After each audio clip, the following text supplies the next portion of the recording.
എഴുതപ്പെട്ട ഒരു വചനം ദൈവത്തിന്റെ മക്കൾ വിശ്വസിച്ചാൽ അത് പൂർത്തിയാക്കാൻ ദൈവം ജാഗ്രതയോടെ കാത്തിരിക്കുന്നു. ദൈവവചനം പൂർത്തീകരിക്കപ്പെടും. വചനം വെറുതെ പോവില്ല. വചനത്തിന് അങ്ങനെ വെറുതെ പോവാൻ പറ്റില്ല.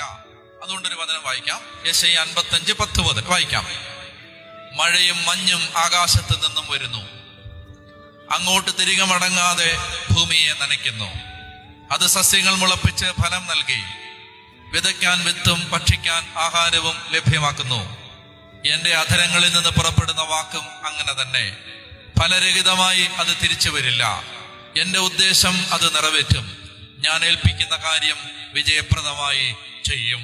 മാറ്റമില്ലാത്ത ദൈവത്തിന്റെ സനാതന വചനം പറയുന്നു, മഴയും മഞ്ഞും ആകാശത്തു നിന്നും വരുന്നു, അങ്ങോട്ട് തിരികെ മടങ്ങാതെ. മഴയും മഞ്ഞും ആകാശത്തു നിന്നും വരുന്നു, അത് അങ്ങോട്ട് തിരികെ മടങ്ങാതെ ഭൂമിയെ നനയ്ക്കുന്നു.